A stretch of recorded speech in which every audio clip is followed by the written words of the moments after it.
Hey guys, B here with our next Teen LibCrates talk. Today we are discussing Contagion by Aaron Bowman, and last week we talked about the first part of the book, and we ended with the group going into cryostasis. The crew going into cryostasis, the crew that's going to go check on the distress call on Aklis. And so at the next where I started reading this week, um, they land on Aklis, and they prepare to disembark on to the planet, which is wild because there's this crew there that is in distress, and um, you know they don't know what to expect. And so when they wake up, Dylan, the forewoman, the person in charge, says, "Oh, um, we have some backup. The backup is coming, and they'll be here in about 26 hours." So there's at least that. There's that positive that backup is coming. So in the meantime, we hear from the boy. There's a kid in the um, it's the ship that is on Aklis now, not the crew, but the original ship is called the Celestial Envoy. And this kid, has been hiding out on the Celestial Envoy, and he's trying to decide if he's going to reveal himself to the crew, but he hasn't done that yet. So the crew leaves their ship, the Odyssey, and uh, goes to the Celestial Envoy. And at first, the very first thing they see is that the gangplank is open and it's down, and that's very unusual. It should not be down unless people are, either coming or going. So they think that's weird, and they go onto the ship up the gangplank, and they see there are some people, some bodies. Some people had died. They look to be murdered. Um, by the way, spoilers. Spoiler alert. We're going to be talking about things that happen in the book. Um, so yeah, these three people seem to be murdered, and we have no idea what's going on. Um, but what we do know is that Dylan's father is part of this crew that's sent out the distress call, and the crew is called the Black Quarry. And so Dylan feels a sense of responsibility, of urgency, of probably fear for her father's life, and so that's what's propelling her forward. And so when they encounter these, um, you know, poor murdered people, she doesn't stop and go back. She decides to push onward, and so um, they move onward into the ship, and they end up splitting up. One part of the crew searches from the bottom up, and the other part searches from the top down. And Toby, who is the IT guy, goes to figure out if he can get the power on, because the power's not on. And so Toby, his theory is that the crew got attacked by pirates, space pirates, who go around and steal Carrarium reactors. That, Carrarium is like the energy source that's really good, and so the reactors are very sought after. However, when Toby goes to the mechanical room, he sees that the reactor is still there. So this wasn't pirates. This is something else. He also realizes that someone turned off the power intentionally, and that seems weird. Why would they turn off the power? Um so mysteries. Toby turns on the lights and goes back to searching with Dylan's group. Um, Dylan's group, in the meantime, have found the bridge of the ship, and on the bridge they found this engineer. His on his shirt it says Evans. So Evans, unfortunately, has been killed also, and the cause of his death was a bullet wound. It looks like he killed himself. And this is really unusual because firearms are not a thing. Um, Hevitt's Industries was founded by this guy who was a pacifist, which means he doesn't believe in violence. So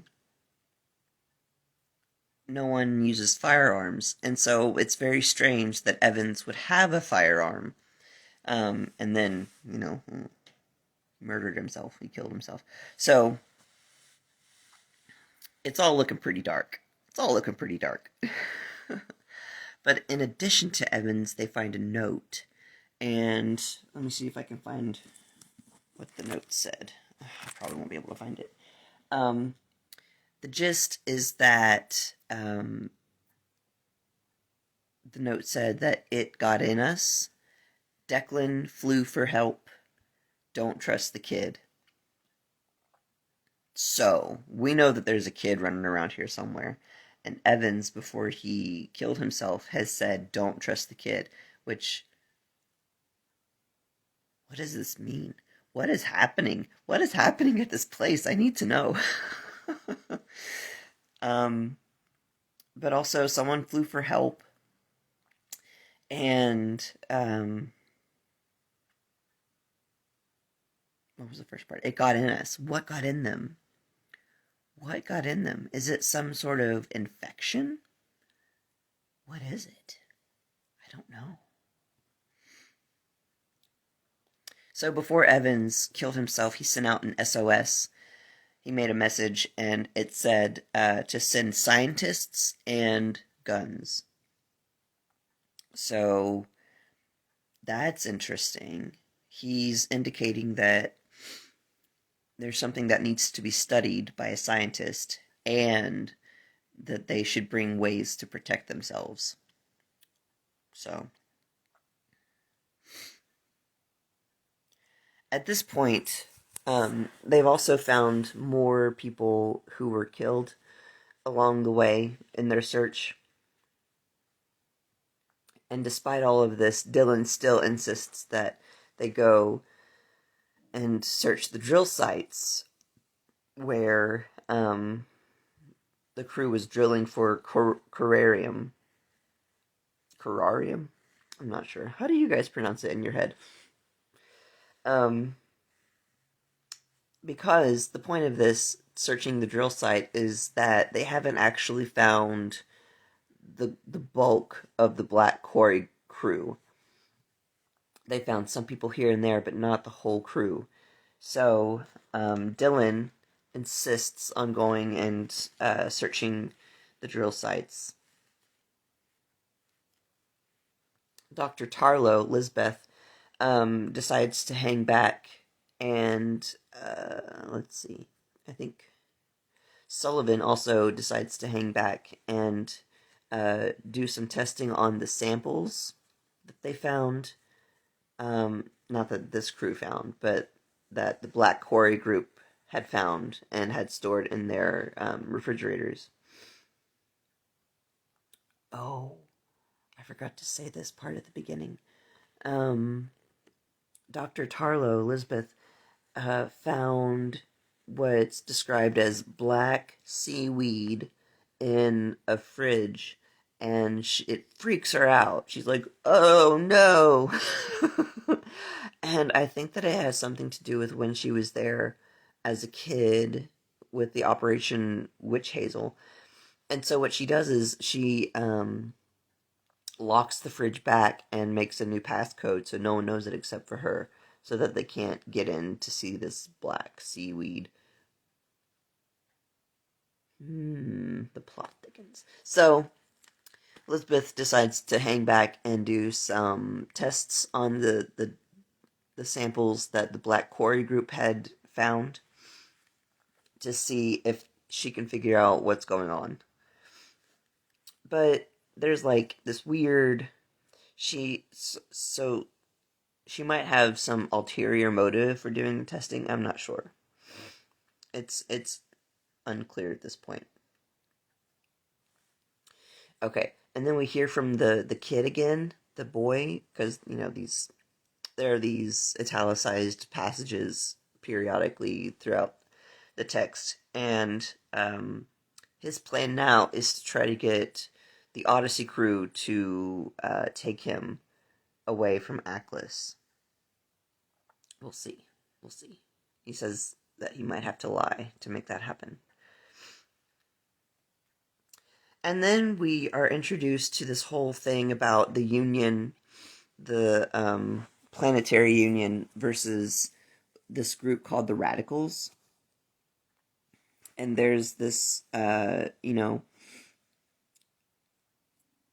this thing going on between the Union and the Radicals, where the Radicals want independence from the Union, but the Union has all of the resources, so they're kind of at an impasse. But the Radicals are still trying to gain their independence. And Toby is all about the Radicals. He is uh, interested in helping further the cause, it would seem. Um,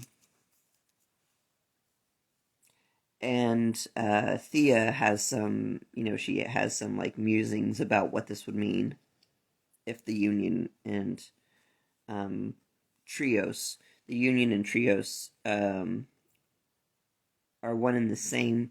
Trios is a planetary cluster around a star that's part of the Union, and Trios is thinking about separating from the Union. And so Thea is thinking about what that would mean and what that would entail. She thinks that it's unlikely and probably would negatively affect the Trios system. Okay, so they decide to go to the drilling sites and split up again. These people have a death wish. I have decided. And half of the group goes to the drill sites 1 through 5, and the other half goes to 6 through 10. And the group that went to 1 through 5 is not the group with Dylan. It's the group with Thea. And they find the crew of the Black Quarry. Spoiler alert, the crew is dead. All of the crew, lots and lots of people. And it's really unusual because they found bloody footprints leading up to this specific drill site, and all of the deceased people at the bottom of the drill site look I don't want to say peaceful, but it doesn't look like they were killed there necessarily. Like their eyes are closed, and it just seems like maybe they met their demise at a different place and were put there. Maybe we're really not sure. Not sure what's going on right now. But Dylan's group, so the group who finds the Black Quarry crew radios to Dylan, and they say we find the crew, and Dylan is like, cool. Well, she doesn't say cool. She says, okay, retrieve one of the bodies so that we can do an autopsy. And this whole time, Thea and Nova are just like, what is happening? This lady's off her rocker. You know, this is just, we should be back at our ship, sending Hail Marys to Hevitz and saying, we need help. Or just waiting for the backup. You know, the backup is coming. But Dylan is just like insistent, like just, you know, forward, pushing forward the whole time. And Nova, who we learned the first session has very fond feelings towards Dylan, Nova realizes that she can't trust Dylan. She can't trust her at all. We also find out that Dylan was also in the academy to be an air pilot, space pilot, to be a pilot, and she got kicked out. She got kicked out because she was taking some performance-enhancing drugs, and she got caught and got kicked out. So they have this other thing in common where they're both pilots. Well, sort of. They both got rejected in their own ways. So, yeah. And that's where I ended my reading for this week. So many questions. I have so many questions. What's Dylan's motive? What is it really just for her father? I don't. Maybe she has other motives. And what is in the fridge? What is the black seaweed that Dr. Tarlow is hiding from the rest of the crew? Is the contagion a bug? Did all of the crew willingly go to the drill site and toss themselves off? Like, what is the thing that's causing all of this havoc? What do you guys think? I'd like to know what you think. Let me know. I would love to bounce theories off you, talk to you about those things. Yeah, I'm excited to see what happens next. So, tell me your theories and keep reading for next week, and we'll see what happens then. So, until then, be safe, wash your hands, be kind, and we'll see you next Wednesday. Bye, guys.